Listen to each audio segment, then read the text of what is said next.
Hi, everybody. Tim Hughes here. I'm the CEO and co-founder of DLA Ignite. And today I'm with Dr. Michael Gerharz, though we're just going to call you Michael.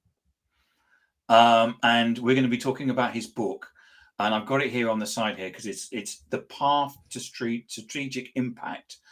What great leaders understand about strategy communication and others don't. So, Michael, where can people find you? The easiest place to start a conversation with me would be on my LinkedIn profile. If you want to check out my work, head over to my website, michaelgerharz.com. Excellent. So tell me, what was the inspiration behind the book? Yeah, actually, I've been working on that question for so long. This is one of the most important problems that people come with to me. I mean, I bet that every company had that problem at some point in their existence. This That is they've where we basically get a strategy and then nothing happens. Exactly. I mean, you've been through that retreat or had that months-long project, and you've come up with a brilliant idea, and it's really super smart. You've checked all the boxes from all the great books, and this is a really smart strategy. And you've made that big announcement, right? With that town hall meeting, everyone was there and pumped. But like 3 weeks later, nothing has changed, and 3 months later, everything's forgotten. And that leads into that vicious circle where you repeat it next year and the year after, and every time you do, the frustration just grows. And in my I experience, remember someone yeah, basically the slides, and what they did was the same slides every year. They just changed the date at the top. yeah, I mean, yeah, and that's just a recipe for frustrating your team, isn't it? And the problem often isn't that the strategy isn't smart. I mean, the books have been written. That is not rocket science anymore. The criteria for great strategies are well known. The problem is much more that leadership somehow doesn't bridge the gap between what sounds smart in the boardroom and what needs to be done down on the floor when the choices have to be made, when the actions have to be taken. And how does that translate? And that's what this book is about. So what are the common mistakes that leadership make then when they set a strategy and then nothing happens? There's a bunch of them. I think a very common phenomenon is that it's that fancy slogan that gets painted on the walls that a marketing They're agency usually now has on the to, back of toilet doors, aren't they? When yeah, even that, yeah, that a marketing agency has been paid to come up with, but that sounds fancy, but no one knows what it actually means. yeah, Or we've there's got to the be opposite of authentic, that. and we've got to be. It's like, yeah, but everybody's that. Yeah. Um, yeah. But there's also the opposite of that, right? Where it's that consultant speak formulaic language that sounds eloquent and professional and sounds like we know what we do. But again, the the team down on the floor doesn't understand a word about that efficiency spearheading initiative, right? Or let alone these huge piles of PowerPoints that have everything figured out and all the data in it, all the analysis. But yeah, which of those 300 slides do I need to look at when I need to make the call and take action? So where is the actual information here? So how is it that we can balance the short-term goals? Because most organizations are going to be run monthly or quarterly, and ultimately have this long-term strategic impact, which is basically coming top down from the leadership. Um, I think one important thing to appreciate here is that none of the great strategies that we see in existence today, like all of the textbook examples, none of those have been a stroke of insight where suddenly there was that brilliant strategy and everyone was happy ever after, right? Hmm. It was much more an evolution, and I think that's a healthy way of approaching that of course, yeah, the day to day is real, and you need to look for the cash flow and that sales happen, um, but every time you make a choice, you can probably do two things at once: make the immediate call, do the pragmatic choice, but also reflect back on how that aligns with the broader path that we're on, with the longer term vision. And so whenever you have that choice to make those tiny tweaks, so that over the course of a few months or sometimes even years, you arrive at that really concise and succinct statement that rallies the team behind you. So we've just had a comment from Andrew Slesser. Andrew is a very a regular watcher of ours, and he's just saying good morning or good afternoon to people out there. So thank you, Andrew, for tuning in. So you've come up with this methodology, which you call PATH, PATH. Do you want to talk us through that?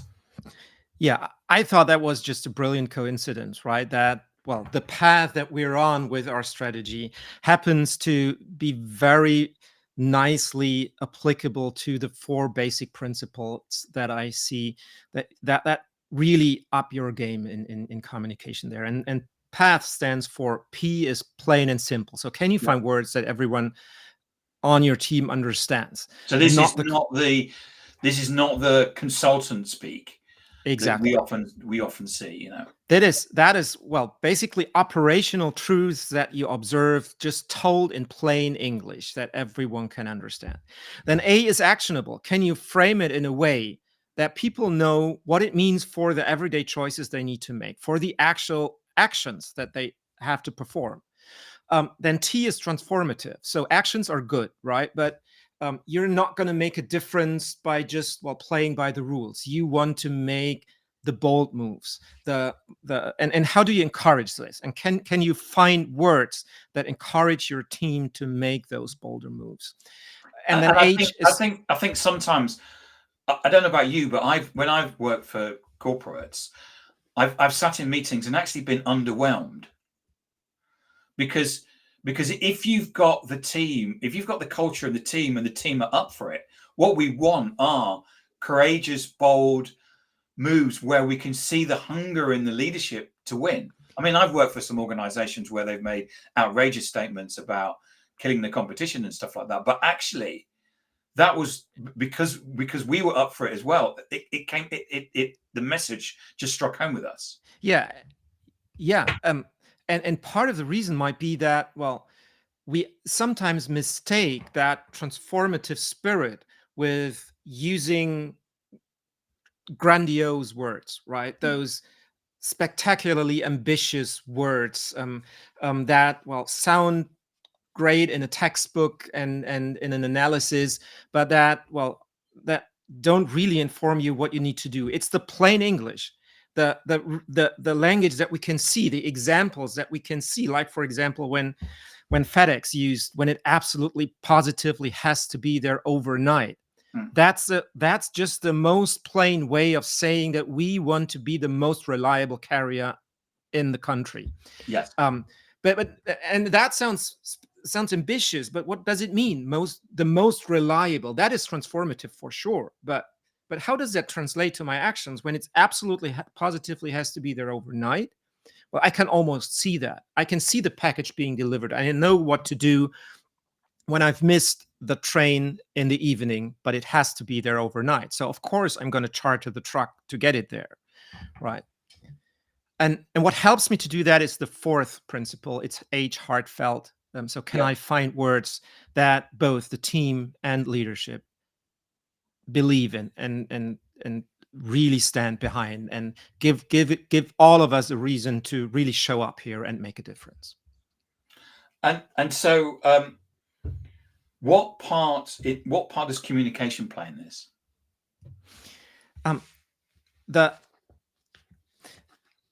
The concepts can be there, right?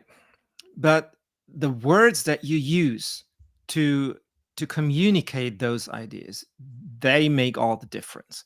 For example, if you take Alcoa, that aluminum manufacturer, that aluminium in the UK. Yeah, you're from the UK, exactly. Aluminium. So, who struggled in the 80s, and appointed Paul O'Neill to be the new CEO. And he came up with a very surprising strategy for the company. And when he announced it, everyone was, well, kind of responding with that blank stare. So what is it even talking when he about? came up with the strategy about there were going to be the health and safety, wasn't it? Exactly. It's 2 words: zero incidents. That was his strategy. Zero incidents, and That like was his. everyone was going like, well, surely, what about the stock market and what about the investment you're going to do? Exactly. That was the question marks. But Yeah. the brilliance of that strategy is what was that this was a truly ambitious strategy that was communicated brilliantly. Because let's look at another way of saying the same strategy, which would be we're going to prioritize workers' safety over the next 3 years. That's the same strategy, right? It's the same spirit, but it's a totally different perception on the other side, because prioritizing worker safety, that is kind of a lazy way of saying it. That is easily satisfied by printing some more posters or putting some more warning signs at the machines or at the entrance. But zero incidents doesn't allow for that. Zero incidents takes that to the extremes through the choice of words. It doesn't allow for compromises. We need to absolutely do everything to bring it down to zero incidents. And that's what happened. And that's what triggered a ripple effect, because that same rigor to caring for the details rippled down to other areas. He published his telephone number, didn't he? And he said if there's any plant where you, and he said he went around all the plants, didn't he, and talked to all said that I want a meeting with the workers. You've never met the work, the CEO's never met the workers. And he stood up and said, if you think that there is a single instance of health and safety, this is my telephone number. Yeah. And that language and that way of communicating a strategy and that openness put the workers at the center. Suddenly, it wasn't just a business goal to bring the numbers up. The personal goals and the business goals align, because that was in the workers' best interests to have a safe workplace. And they felt seen and heard, and that's why they brought so much more effort in and so much more of their passion in there. So what does or how does PATH differ from other methods? Well, I actually don't look at it so much as a method, but more as a checklist. So this is basically an easy test for how good a job your communication does at communicating what your strategy is really about, what you're trying to achieve. And if you ask those questions honestly and repeatedly, you're not only going to end up with words that make so much more sense for everyone involved, but they will also help you spot the weaknesses in your strategy. Because if you really answer them honestly, you'll see where your actual strategy doesn't allow for those transformative and heartfelt and plain and simple words. And so just by being brutally honest with those 4 principles, you have a tool to test and tweak your strategy, and when it's great, also find words that make sense to everyone involved. Do you have any other examples? Plenty, actually. So I think a great example would be to compare, to look at Kodak and Netflix. Two businesses who often serve as textbook examples. One of strategic brilliance, the other of strategic failure, right? But I think there's a common theme here that would easily have helped the one failing to become another winning one. So in Netflix's case, it's famous because it made that brilliant transition and early on recognized the significance of the internet and streaming, and made the transition from being a DVD rental service to the streaming platform. And the reason that they could do that was their mission and their strategy was never about being the leader in DVD rentals, right? It was always to entertain the world. That was their strategy from early days on. So switching to streaming might look like a very significant shift from the outside, but from the inside, it might feel very different. It's much more like just switching lanes on a broader path. Mm.